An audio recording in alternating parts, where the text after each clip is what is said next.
పాండవుల సేనను దుర్యోధనుడు ఎట్లా చూస్తున్నాడు? మహతీంచము, చాలా గొప్పది అన్నట్లుగా చూస్తున్నాడు. ఎందుకు చూస్తున్నాడు? సంఖ్య ప్రకారంగా చూసుకుంటే కౌరవ సేన చాలా గొప్పది, పెద్దది అక్కడ ఉంది.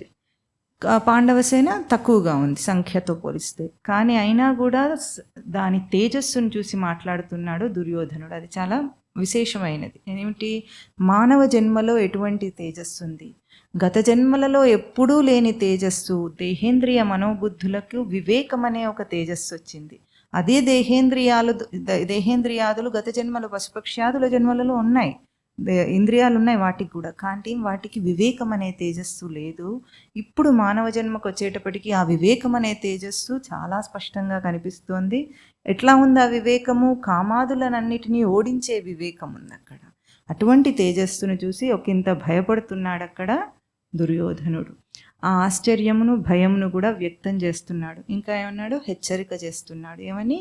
నీ శిష్యులు వాళ్ళు నీ దగ్గరే విలువిద్య నేర్చుకొని నిన్నే చంపటానికి నీ ఎదురుగా నిలబడున్నారు యుద్ధంలో అని చెప్తున్నాడు. అంటే అర్థం ఏమిటంటే, మనందరం కూడా లోకంలోనే పుట్టాము, లౌకిక విద్యలు నేర్చాను, ఈ లౌకిక తెలివితేటలతోనే ఇప్పుడు ఈ లౌకిక జీవితానికి ఉన్న లౌకిక దృష్టిని మార్చేసి అక్కడ చంపేస్తే మిగిలేది పరమార్థం.